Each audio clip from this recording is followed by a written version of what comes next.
ॐ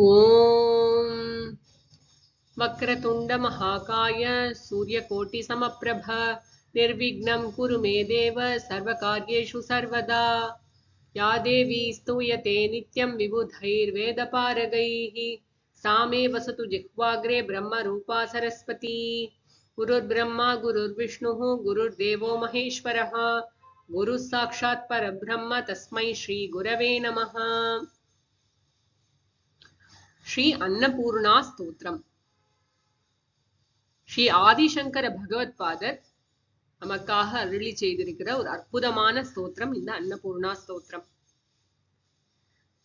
நமக்கெல்லாம் தெரியும், காஷியில அன்னபூர்ணா தேவிக்கு கோவில் இருக்கு, அங்க குடிக்கொண்டிருக்கிறாள்.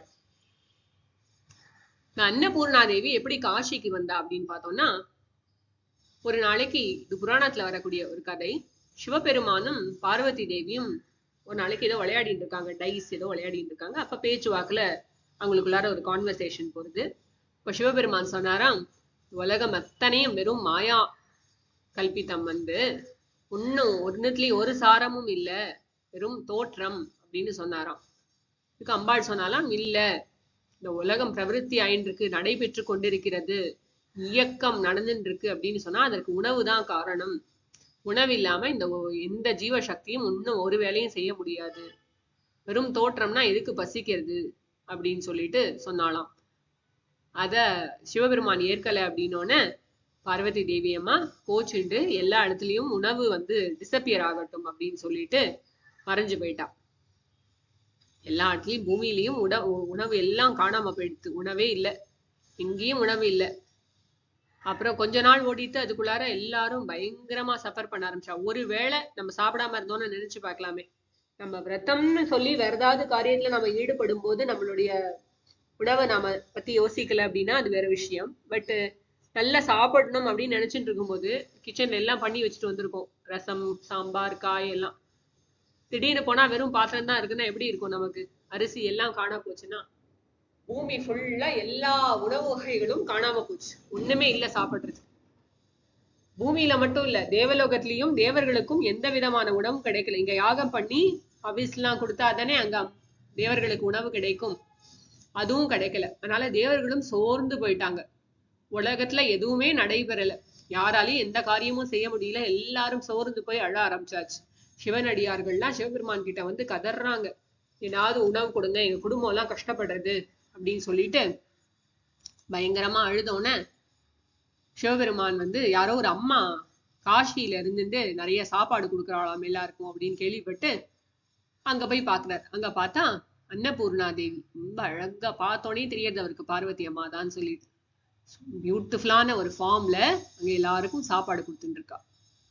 அப்போ சிவபெருமான் போய், அம்மா தாயே, நீ சொன்னது கரெக்டு தான், உணவு இல்லைன்னா இந்த உலகம் ஜெகத் நடைபெறாது, அதனால மன்னிச்சுக்கோ அப்படின்னு சொல்லி பிக்ஷை கேட்கிறார். பிக்ஷை கேட்டோன்னே அன்னபூர்ணி மாதா மனசு கருணை கூர்ந்து அவருக்கும் பிக்ஷை வழங்குறார். இந்த படத்தை நம்ம நிறைய இடத்துல பார்த்திருப்போம். சிவபெருமான் பிக்ஷை வாங்கிக்கிற ஒரு கோலத்தை நம்ம பார்த்திருப்போம், இந்த படத்தை பார்த்திருப்போம். அப்புறம் பார்வதி அம்மா கிளம்ப தயாராகணும்னு அங்க இருக்கிற பக்தர்கள்லாம் பிரார்த்திக்கிறாங்க. அவ மனசு வச்சோன்னே, அவ அருள் புரிஞ்சோன்னே உலகம் ஃபுல்லா திரும்ப சமிருத்தி ஆயிடுறது. எல்லா இடத்துலயும் எல்லா தானியங்களும் திரும்ப நிரம்ப பெற்றிருக்கு, எல்லாரும் திரும்ப சந்தோஷம் ஆயிடுறாங்க. ஆனோன்னு, அம்மா இந்த மாதிரி நீ இங்க அருள் புரிஞ்சிருக்க, அதனால இங்கேயே இருந்து நீ எங்களுக்கெல்லாம் அருள் புரிஞ்சு கொண்டே இருக்கணும், இங்க இருந்து போகக்கூடாது அப்படின்னு பக்தர்கள் பிரார்த்திக்க சிவபெருமான் அங்க ஒரு கோவில் கட்டுறார். அங்க அன்னபூர்ணா தேவியாக பார்வதி அம்மா வாசம் செய்கிறாள். அந்த காஷி நகரத்தின் அதிபதியாக அவளே ஆட்சி புரிந்து கொண்டு அங்க எல்லாருக்கும் உணவை வழங்கி கொண்டிருக்கிறாள் அப்படின்னு சொல்லிட்டு, ஒரு குறையும் வராது உங்களுக்கு எல்லாம் சாப்பாட்டுக்கு அப்படின்னு சொல்லிட்டு அங்க இருக்கா அப்படின்னு சொல்லிட்டு அன்னபூர்ணா தேவியை பற்றி சொல்லப்படுகிறது.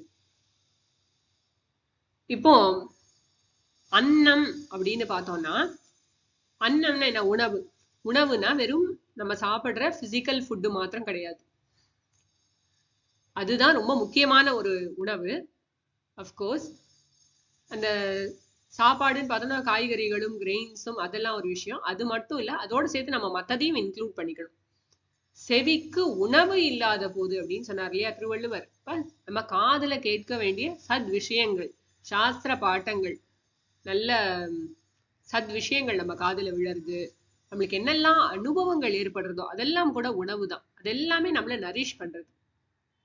நம்ம அனுபவிக்கிற இந்த உலக வாழ்க்கையில அனுபவிக்கிற ஒரு அனுபவமும் நம்மள ஒரு பெட்டர் பர்சன் ஆக்குறது. நம்மளுக்கு புரியறதோ புரியலையோ ஒரு மோசமான அனுபவமும் நம்மள பக்குவப்படுத்துகிறது. நல்ல அனுபவம் நம்மள உற்சாகப்படுத்துறது. ரெண்டுமே நம்மள நரிஷ் பண்றது. நம்ம இன்னைக்கு எப்படி இருக்கோமோ அதற்கு காரணம் நம்முடைய அனுபவங்கள் தான். சோ அதுவும் ஒரு வகையான உணவே. இது அத்தனையும் யார் நமக்கு கொடுக்குறான்னு கேட்டா அன்னபூர்ணா தேவி தான். பிசிக்கல் ஃபுட்டு, பிசிக்கல் ஃபார்மை நரிஷ் பண்றது அது ரொம்ப ரொம்ப முக்கியம். இந்த பிசிக்கல் ஃபுட் இருக்கு இல்லையா, நம்ம சாப்பிடுற உணவு, சாம்பார், சாதம், சப்பாத்தி, இதெல்லாம் சாப்பிடுறோமே, காய்கறிகள், பழங்கள், இதெல்லாம் நம்மளுடைய உடம்ப நல்லா போஷிக்கிறது. உடம்பு நல்லா போஷாக்கா இருந்தாதான் மனசு நல்லபடியா இயங்கும். இந்த உடம்பினுடைய போஷாக்கிற்கும் மனதினுடைய நல்ல எண்ணங்களுக்கும் நிறைய தொடர்பு இருக்குது. உபனிஷத் மந்திரங்களும் நிறைய சொல்றது. நம்மளுடைய கட் ஹெல்த் அப்படின்னு சொல்றோம். இந்த காலத்துல நிறைய பேசுறோம் இதை பத்தி. நிறைய சிறுதானியங்கள் சாப்பிடணுங்கிறோம், நிறைய போர்ஷன்ஸ் ஆஃப் வெஜிடபிள்ஸ் சாப்பிடணுங்கிறோம், பழங்கள் சாப்பிடணுங்கிறோம். இதெல்லாம் நம்மளுடைய கட் ஹெல்த்துக்கும் நம்மளுடைய சிந்தனைக்கும் நிறைய சந்தோஷம் இருக்கு, நிறைய சம்பந்தம் இருக்கு. நம்மளுடைய பாசிட்டிவ் தாட்ஸ் அப்படிங்கிறது நம்மளுடைய கட் ஹெல்த் சரியா இருந்தாதான் வரும். பயத்துல எந்த விதமான அடசல்களும் இருக்கக்கூடாது. நல்ல உணவை சாப்பிட்டோம் அப்படின்னு சொன்னா நம்மளுக்கு நல்ல பாசிட்டிவான தாட்ஸ் வரும். நம்ம ஜங்க் ஃபுட்டையோ தீய உணவோ இதெல்லாம் நம்ம உடம்ப பாழாக்குற உணவோ, பொரிச்சதும் இதுவுமா சாப்பிட்டோம், ஓவர் குக் பண்ண ஐட்டமா, தீஞ்சு போன உணவா, கெட்டு போன உணவா, பலகாலம் ஃப்ரிட்ஜில் வச்ச உணவா சாப்பிட்டோம்னு சொன்னா நம்ம மனசுல உடம்புலயும் ஒரு சோர்வு ஏற்படும், மனசுலயும் ஒரு சோர்வு ஏற்படும். நம்மளால நல்ல ஸ்திரமாக நல்ல கன்சிஸ்டண்டா வேலை பார்க்க முடியாது, நல்ல காரியங்களை எடுத்து செய்ய முடியாது, உற்சாகத்தோட வேலை பண்ண முடியாது. இது நம்ம கண் கூட பார்க்கலாம். நிறைய யோகாபியாசம் பண்ணணும், நடைப்பயிற்சி பண்ணணும், அதெல்லாம் ஒரு விஷயம். நம்ம சாப்பிடுற சாப்பாடும் நம்மளுடைய உடலுக்கு நாளுக்கு நாள் போக போக நம்ம பாக்குறோம் டிசீசஸோட கவுண்ட்டும் பெருசாயிட்டே போயிட்டு இருக்கு. இந்த அளவுக்கு டிசீஸ் 200 வருஷம் முன்னாடி இருந்துதான்னு கேட்டா கிடையாது. இப்ப நிறைய நம்ம டிசீஸ வர வச்சுட்டு இருக்கோம் தான் சொல்லணும். நம்மளுடைய சரியான லைஃப் ஸ்டைல் இல்லாததுனால, நம்மளுடைய உணவு பழக்க வழக்கங்கள் சரியாக இல்லாததுனால நிறைய நம்ம அவஸ்தைக்கு உள்ளாகிறோம். யாருக்காவது பிபி, சுகர் இதெல்லாம் இல்லாம இருந்ததுன்னா பெரிய சமாச்சாரமா இருக்கு. நாங்க டாக்டர் கிட்டே போறது இல்லை அப்படின்னு சொன்னா பெரிய சமாச்சாரமா இருக்கு. இதை பத்தின விழிப்புணர்வும் நிறைய வந்துட்டு இருக்கு. அதே சமயம் இன்னும் வரணும், போராதுன்னு தான் சொல்லணும். ஏன்னா மற்ற நாட்டுக்கும் நம்ம நாட்டுக்கும் நிறைய வித்தியாசம் இருக்கு. நம்மளுடைய பாரத தேசத்துல நம்மளுடைய ஸ்ட்ரெங்தே ஸ்பிரிச்சுவல் லைஃப் தான் சொல்றோம். இந்த ஆன்மீக வாழ்க்கைக்கும் நம்ம சாப்பிடுற உணவுக்கும் நம்ம உடம்பு மனசு சரியா வச்சுட்டாதான் இந்த ஆன்மீக வாழ்க்கைங்கிறது சரிவர நடக்க முடியும். நம்ம உடம்புல நிறைய வியாதி விஷயம், நம்மளுடைய ஃபோக்கஸ் எல்லாம் அதுலதான் இருக்கும். நம்மளை எப்படி சரி பண்ணணும், நம்மளை எப்படி டாக்டர் அப்பாயின்மெண்ட், அங்க போகணும், இந்த டெஸ்ட் எடுக்கணும், அந்த டெஸ்ட் எடுக்கணும், இந்த ஆப்ரேஷன் அந்த ஆப்ரேஷன், அதுலயே நம்மளுடைய காலங்கள் எல்லாம் வீணாகி போகும்.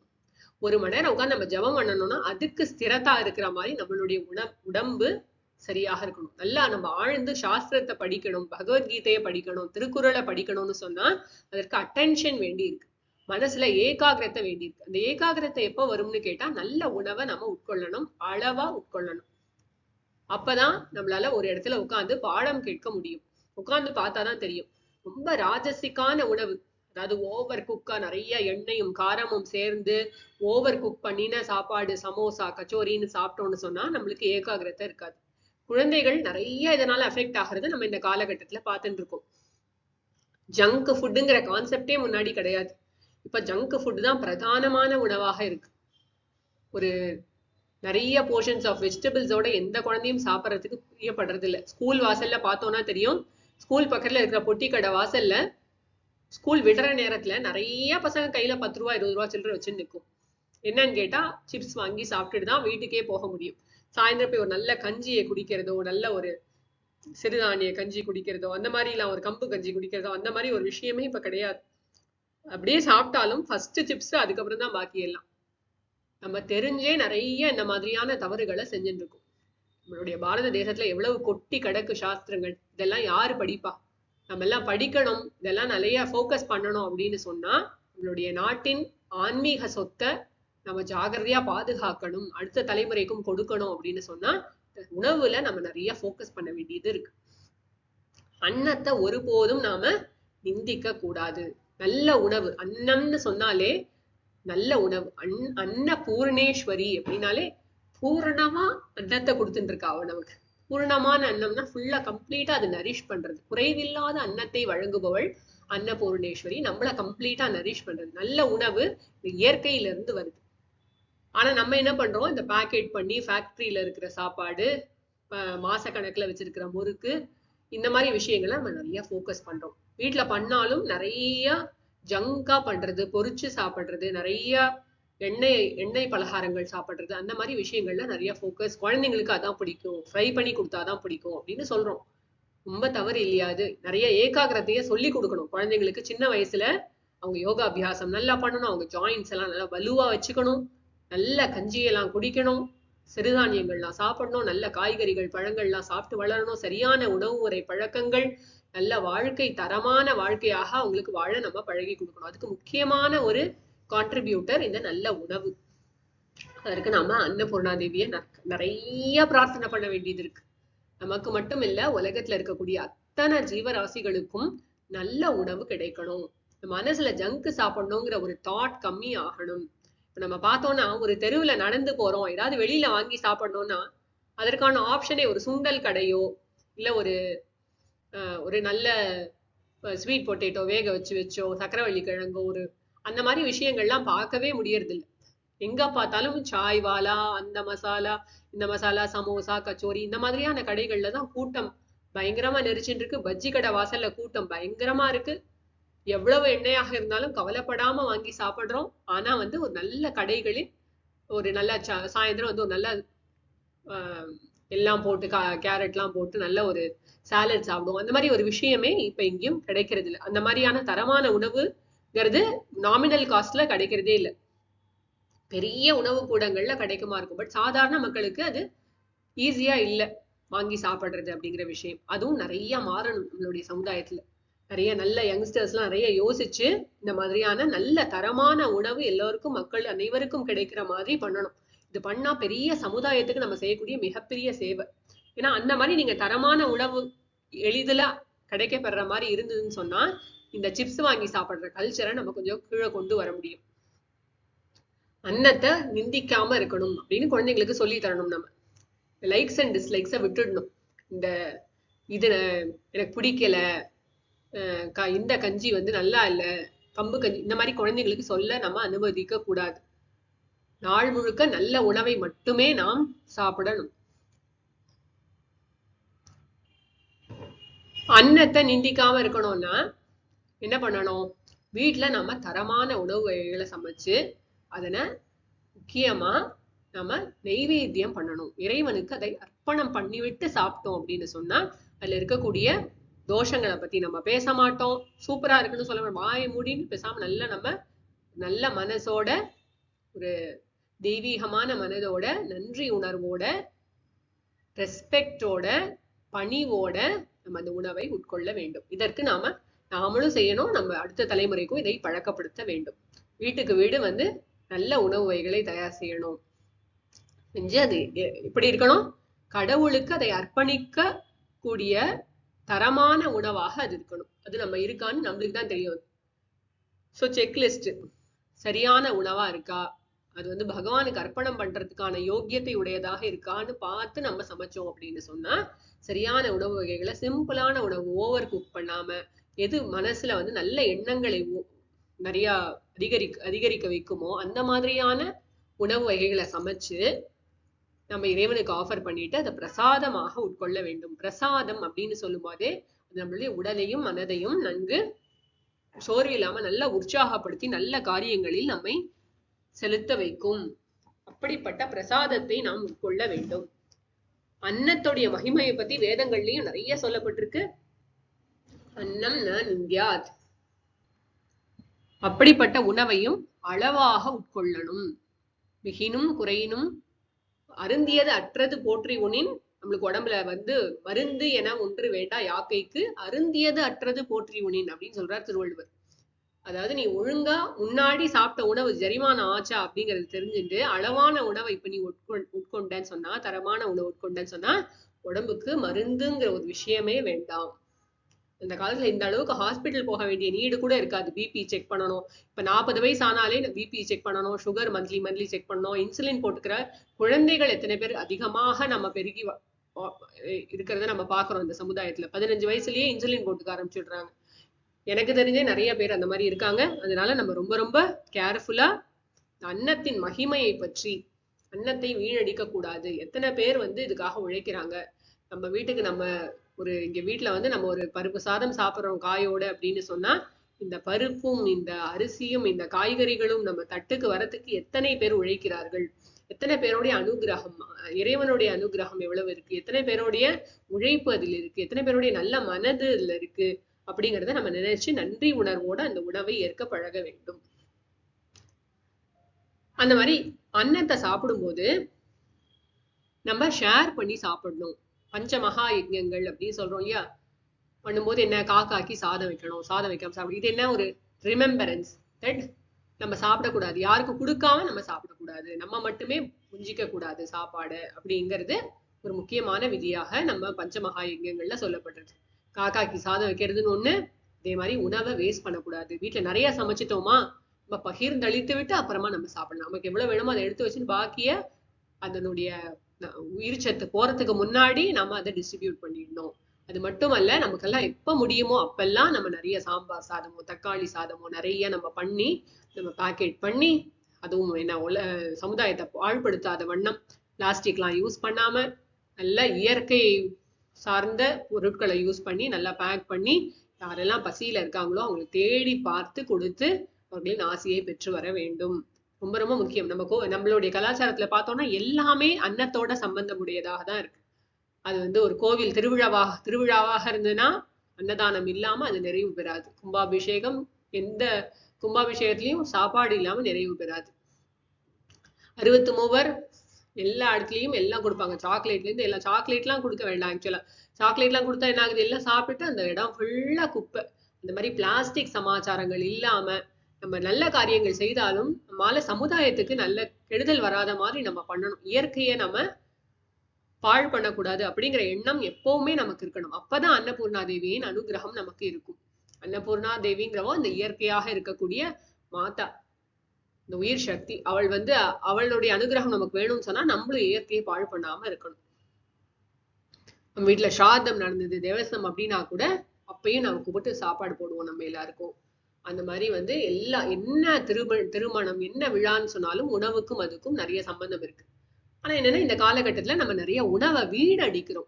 அதுவும் ரொம்ப ரொம்ப வருத்தத்திற்குரிய ஒரு விஷயம். கோவில் திருவிழான்னு சொன்னாலும் அங்க கொடுக்கப்படுற அன்னதானமும் தரையில எவ்வளவு பேர் வீணடிச்சுட்டு போறாங்க. ஒண்ணுல வாங்கக்கூடாது. நம்ம வாங்கி பிரசாதத்தை சாப்பிடுறோம்னு சொன்னா நம்ம அந்த உணவை வேஸ்ட் பண்றதுக்கு நமக்கு ரைட்ஸ் கிடையாது. ஒரு பருக்கையும் எவ்வளவோ அருள். அதனால அதை நம்ம வேஸ்டே பண்ணக்கூடாது. எங்கேயுமே உணவை வீணடிக்க கூடாது, நீரை வீணடிக்க கூடாது, இயற்கையை பாழ்படுத்த கூடாது. இப்படி பண்ணினோம்னு சொன்னா திரும்ப நமக்கு தான் பேக் ஃபயர் ஆகும். பேர்பட்ட தேசத்துல வாழக்கூடிய மிக உயர்ந்த நமக்கு பாக்கியம் நமக்கு கிடைச்சிருக்கு. இந்த பாக்கியத்தை நம்ம சரிவர பயன்படுத்தணும். அன்னபூர்ணா ஸ்தோத்திரத்தை மனப்பாடம் பண்ணி பொருள் புரிஞ்சு பாராயணம் பண்ணா மாத்திரம் போராது. நம்மளுடைய வாழ்க்கையிலும் நாம அறங்களை, அன்னத்தை ஒட்டிய அறங்களை எல்லாம் நாம கடைபிடிக்கணும். அன்னத்தின் மகிமையை தெரிந்து கொண்டோம்னு சொன்னா, உணவை வீணடிக்க கூடாது அப்படிங்கிறத புரிஞ்சுட்டோம்னு சொன்னா நம்ம அன்னத்தை வீணடிக்க மாட்டோம். அன்னத்தை ஒட்டி கடைபிடிக்க வேண்டிய அறங்கள் நிறைய இருக்கு. யாரையாவது வச்சுட்டு சாப்பிடக்கூடாது. யாரோ நம்ம ஃப்ரெண்டு யாரோ வீட்டுக்கு வந்திருக்காங்கன்னா அவங்கள இருங்க ஒரு நிமிஷம் சாப்பிட்டு வந்துறேன்னு சொல்லக்கூடாது. யாரா இருந்தாலும் சரி, நம்ம வீட்டுக்கு வராங்க, வாசல்ல நியூஸ் பேப்பர் எடுக்க வராங்க அப்படின்னாக்கா கூட அவங்க கிட்ட கேட்கணும், சாப்பிடுறீங்களா அப்படின்னு கேட்கணும். ஒரு பாத்திரத்துல கொஞ்சோண்டு சாதம் போட்டு ஒரு சாம்பார் போட்டு கொடுக்குற அளவுக்கு இல்லாம நம்ம சமைக்க மாட்டோம். அதனால அந்த மாதிரி நம்ம எப்பவுமே உணவை யாராவது நம்ம சாப்பிட்ற நேரத்துல வந்தாலோ அப்ப கண்டிப்பா நம்ம உணவை ஷேர் பண்ணணும். அது இல்லாத சமயங்கள்லயும் நம்மாலான அன்னதானங்களை நம்ம செய்து வரணும். ரொம்ப நிறைய மதிப்பு இருக்கு இந்த அன்னதானத்திற்கு. அதே சமயம் உணவை வீணடிச்சிடக்கூடாது. அன்னதானம் பண்றோங்கிற விஷயத்துல நம்ம பாட்டுக்கு 10 பேக்கெட் பண்ணி ஒருத்தவங்க கிட்டேயே எல்லாத்தையும் 10 கொடுத்து நீங்க பார்த்து கொடுத்துக்காங்கன்னா அவங்க 2 எடுத்துட்டு 10 கீழே போட்டு போயிடுவாங்க. அந்த மாதிரி பண்ணாம தகுதியுடையோருக்கு யாரு பசியில இருக்காங்களோ அதை பார்த்து தரமான உணவாக, உயிர் சத்து மிகுந்த உணவாக, கெடுதல் இல்லாத, உடலுக்கும் மனதுக்கும் கெடுதல் ஆகாத உணவாக பார்த்து நம்ம கொடுக்கணும். அதுக்கு ரொம்ப நம்ம கடமைப்பட்டிருக்கோம். ரொம்ப ஜாகிரதையா செய்ய வேண்டிய விஷயங்கள் இதெல்லாம். சோ அன்னத்தை ஒட்டி நாம கடைபிடிக்க வேண்டிய விஷயங்கள். அன்னம் ந நிந்தியாத். ஒரு பொழுதும் நம்ம அன்னத்தை வீணடிக்க கூடாது. அன்னம்ங்கிறது இது வந்து ஒரு வகையில பிசிக்கல் ஃபுட்டை பத்தி சொன்னோம். இது வந்து நம்மளுடைய அன்னமய கோஷத்தை மாத்திரம் பண்றது, நரிஷ் பண்றதுன்னு இல்லை. அன்னமய கோஷத்தை தாண்டி நம்முடைய மனசு புத்தி எல்லாத்தையும் நரிஷ் பண்றது உணவு தான். உணவுக்கும் நம்முடைய வாழ்க்கைக்கும் நிறைய சம்பந்தம் இருக்கு. நல்ல உணவை சாப்பிட்டா ஆரோக்கியமா இருக்கும். ஆரோக்கியமா இருந்தா நல்ல மனசு உற்சாகமா இருக்கும். ஆரோக்கியம் தான் பேஸ் இல்லையா? எவ்வளவு பணம் செல்வம் எவ்வளவு இருந்தாலும் ஆரோக்கியம் இல்லைன்னு சொன்னா என்ன பண்ண முடியும்? 3 வேளை இன்சுலின் போட்டுக்கணும்னா அவன்கிட்ட எவ்வளவு காசு இருந்தா என்ன பண்றது வந்து? அதனால முதல்ல ஆரோக்கியமா இருக்கணும். ஆரோக்கியமா இருக்கணும். அப்புறம் நல்ல மனசு புத்தியோட அந்த ஆரோக்கியம் வந்து அதுல ரிஃப்ளெக்ட் ஆகும். இப்ப நல்ல பாசிட்டிவான தாட்ஸ் இருக்கும். நல்ல உற்சாகமாக காரியங்களை செய்வோம். நிறைய நல்ல விஷயங்களை செய்யணும். கான்ட்ரிபியூட்டரா இருக்கணும் இந்த சொசைட்டிக்கு. வெறும் கன்சியூமரா மாத்திரம் இல்லாம கான்ட்ரிபியூட்டரா இருக்கணும் அப்படிங்கறத இந்த அன்னபூர்ணா ஸ்தோத்திரம் படிக்கும்பொழுது நம்ம நல்லா நினைவு வச்சுக்கணும். அன்னபூர்ணா ஸ்தோத்திரம்ங்கிறது படிக்கும் பொழுதே நம்ம எல்லாருக்கும் நன்மையை நினைச்சு பிரார்த்தனை பண்ணோம் அன்னபூர்ணா தேவி கிட்ட. உலகம் அனைத்திலும் இருக்கக்கூடிய அத்தனை ஜீவராசிகளுக்கும் தரமான உணவு கிடைக்க வேண்டும். சரியான அளவு உணவு கிடைக்க வேண்டும். யாரும் பசியில வாடக்கூடாது. அதே சமயம் எல்லாரும் மனசுல வந்து உணவை வந்து ரெஸ்பெக்ட் பண்ணட்டும். யாரும் அதை வந்து நிந்திக்காம இருக்கட்டும். உணவை நிந்திக்காம இருக்கட்டும். உணவை வேஸ்ட் பண்ணாம இருக்கட்டும். இயற்கையை பாழ்படுத்தாம இருக்கணுங்கிற பிரேயரோட தான் நம்ம இந்த அன்னபூர்ணா ஸ்தோத்திரத்தை படிக்கணும். இப்ப என்ன நினைப்போம், நம்ம நல்லா இருந்தா மாத்திரம் போறாது. சுத்தி இருக்கிற சமுதாயம் நல்லபடியாக இருக்கணும். அதுக்கு என்னெல்லாம் பண்ணணுமோ அதை நம்ம எப்பவும் பண்ணிக்கொண்டே இருக்கணும். அன்னபூர்ணா விரதம் அப்படின்னு பார்த்தோம்னா இங்க சவுத் இந்தியால அவ்வளவு பாப்புலர் இல்லை. ஆனா நார்த் இந்தியால நிறைய பாப்புலரா இருக்கு. பவிஷ்யோத்தர புராணம் அப்படின்னு ஒரு புராணம் இருக்கு. இந்த புராணத்துல கிட்டத்தட்ட 170 ஸ்லோகங்கள் இருக்கு. இந்த அன்னபூர்ணா ஸ்தோத்திரத்தை பத்தி, அந்த அன்னபூர்ணா விரதத்தை பத்தி நிறைய சொல்லப்பட்டிருக்கு. பொதுவாக என்ன ஜஸ்ட்ன்னு கேட்டா 17 பேருக்கு 17 பிராமணர்களுக்கு நிறைய உணவை கொடுக்கணும். ஒரு 17 வருஷத்துக்கு அந்த மாதிரி பண்ணா அந்த விரதம் பூர்த்தி அடைகிறது அப்படின்னு சொல்லிட்டு பிரசித்தமாக பண்ணுகிறாரு. இந்த அன்னபூர்ணா விரதம்ங்கிறது வந்து அதை ஒட்டி ஒரு கதை சொல்லப்படுகிறது. அதாவது ஒருத்தவருக்கு வந்து ரொம்ப பசி, என்ன சாப்பிட்டாலும் பசி தீர மாட்டேங்குது. எவ்வளவு பெரிய கொடுமை அது. நம்ம சாப்பிடுறோம், சாப்பிட்டா நம்மளுக்கு ஒரு மனசுலயும் உடம்புலயும் வயத்துலயும் ஒரு பூரணம் வரணும். பூரணத்துவம் அப்பா போறோம். பாக்கி எந்த தர்மத்திலையும் பார்த்தோம்னா காசு யாராவது கொடுக்குறாங்கன்னா போறோம்னே சொல்ல மாட்டாங்க. 5000 ரூபாய் கொடுத்தாலும் போறாது, 10,000 ரூபாய் கொடுத்தாலும் இன்னும் கொஞ்சம் கொடுங்களேன், இன்னும் கொஞ்சம் கொடுங்களேன், இன்னும் கொஞ்சம் கொடுங்களேன்னு கேட்பாங்க. ஆனா இந்த அன்னத்துக்கு மட்டும்தான் போதும் அப்படின்னு சொல்லக்கூடிய ஒரு விசேஷம் இருக்கு. ஆனா இவருக்கு என்ன ஆச்சுன்னா எவ்வளவு சாப்பிட்டாலும் போரும்னே சொல்ல முடியல. சாப்பிட்டதுக்கு அப்புறமா அவருக்கு பசி போக மாட்டேங்குது.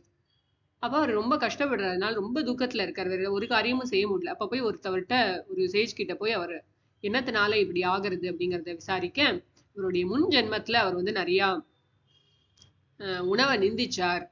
அவரும் அவருடைய தோழனும் ஒரு வாட்டி காட்டுக்குள்ளார சஞ்சரிச்சுட்டு இருக்கும்போது ரொம்ப பசியில இருந்தாங்க. அப்போ ஒரு ரிஷி கிட்ட போய் உணவு இருக்குமான்னு கேட்டாங்க. அப்ப அவர் வந்து அப்பதான் யாகம் பண்ணி முடிச்சு அந்த யாக சேஷம் அதுல கொஞ்சம் சத்து மாவை கொடுத்தார். இந்த சத்து மாவெல்லாம் அவர் சாப்பாடான்னு சொல்லிட்டு இவன் தூக்கி எரிஞ்சிருக்கான். இவனுடைய ஃப்ரெண்டு வந்து ஒரு ராஜகுமாரன், அவன் வந்து அதை சாப்பிட்டுருக்கான். அது மட்டும் இல்ல, இவன் வேஸ்ட் பண்ணின கொட்டின சாப்பாடையும் சேர்த்து சாப்பிட்டுருக்கான். அதனால அவன் அந்த உணவை நிந்திக்காமல் ரெஸ்பெக்ட்ஃபுல்லா அது யாகசேஷம்னு சொல்லி சாப்பிட்டதுனால அவன் வந்து அடுத்த பிறவியில அந்த அரசனானான். ஆனால் இவன் வந்து அந்த அன்னத்தை நிந்திச்சதுனால பசியோடையே வாழ்ந்துட்டு இருக்கான் அப்படின்னு சொல்லிட்டு சொல்றாரு. சரி, இதுக்கு நான் என்ன பண்ணணும் அப்படின்னு கேட்டோன்னா, நீ அன்னபூர்ணா விரதம் பண்ணு, சரியா போயிடும் அப்படின்னு சொல்லிட்டு அவர் சொல்லியிருக்காரு. அப்புறம் போய் அன்னபூர்ணா விரதம் பண்ணி அவர் எல்லாருக்கும் 17 வருஷம் இந்த மாதிரி எல்லாருக்கும் சாப்பாடு கொடுத்து அப்புறமா அந்த பசி நோய் நீங்க பெற்றார் அப்படிங்கிறது நம்ம இதுல படிக்கிறோம். புராணத்துல கதையாக சொல்லப்படுறது. இந்த மாதிரி அன்னபூர்ணா விரதம்ங்கிறத நம்ம எப்படி ஃபாலோ பண்ணலாம்? உணவை ரெஸ்பெக்டோட சாப்பிடலாம். ஆஃபர் பண்ணிட்டு பகவானுக்கு ஆஃபர் பண்ணிட்டு சாப்பிடலாம். இப்போ ஒரு பிரேயர் சொல்லிட்டு சாப்பிடலாம். எல்லாருக்காகவும் பிரார்த்தனையோட சாப்பிடலாம். மரியாதையோட சாப்பிடலாம். பணிவோட சாப்பிடலாம். நன்றியோட சாப்பிடலாம். அப்படி சாப்பிட்டோம் மற்றவங்களுக்கு வழங்கி விட்டு சாப்பிடலாம். வெறும் மிக முக்கியமாக அப்படி சாப்பிட்டோம்னு சொன்னாலே அது நம்ம ஒவ்வொரு நாளும் பிடிக்கின்ற அன்னபூர்ணா விரதம். தினமும் நமக்கு யாராவது கிடைக்கல அப்படின்னு சொன்னா கூட வாரத்துல ஒரு நாளாவது நம்ம யோசிச்சு யாருக்காவது ஒரு உணவை கொடுக்கணும், யாருக்காவது ஏதாவது ஒரு உதவி பண்ணணும், நம்மளான உதவிகளை நம்ம செய்யணும் அப்படிங்கிறத நம்ம மனசுல நினைச்சுக்கலாம். இப்ப நிறைய ஆப்ஷன்ஸ் எல்லாம் இருக்கு. நிறைய இடத்துல வந்து நம்ம சாப்பாட்டுக்கு உணவு காசு கட்ட முடியும். வாரத்துல ஒரு நாள் ஒரு விருத்தாசிரமத்திலயோ இல்லையோ சாப்பாடு போட முடியும். இந்த தெருவுல இருக்கவங்களுக்கு கூட நம்மளே வீட்டுல சமைக்க முடியல அப்படின்னு சொன்னாக்கா கூட, நானே சரியா இல்லை, என்னால ஒண்ணுமே சமைக்க முடியல வீட்டுல அப்படின்னு சொன்னா கூட, ஒரு 4 இட்லி வாங்கி தரத்துக்கு நம்மளால முடியாம போகாது. நம்ம சக்திக்கு என்ன முடியுமோ அப்படிப்பட்ட தர்மங்களை நாம அனுசரணை பண்ணணும் அப்படிங்கிறத நம்ம இங்க ஞாபகப்படுத்திக்கலாம். சோ இனி வரக்கூடிய வீடியோஸ்ல நம்ம ஒரு ஸ்லோகமா இந்த அன்னபூர்ணா ஸ்தோத்திரத்தினுடைய பொருளை எளிமையா பார்க்க நம்ம புரிஞ்சுக்கலாம். சாண்டிங்கும் கத்துக்கலாம். அந்தந்த வீடியோல நம்ம பார்த்து அந்த ஸ்லோகங்களை வாசிச்சு நல்லா மனப்பாடம் பண்ணி தினமும் நம்ம அதை சாண்ட் பண்ணினோம் அப்படின்னு சொன்னா அது நமக்கு ரொம்ப ரொம்ப அனுகிரகம் பண்ணும். நம்ம சமைக்கிற சாப்பாடு சமைக்கும் போதே அது பிரசாதமாக இருக்கும். அதை ஆஃபர் பண்ணிட்டு நம்ம வழங்கிட்டு சாப்பிடலாம், உணவை ஏற்கலாம் அப்படிங்கிறத நம்ம இந்த இடத்துல ஞாபகம் வச்சுக்கலாம். ஓம் சர்வம் ஸ்ரீ ஜெகதம்பார்ப்பணமஸ்து.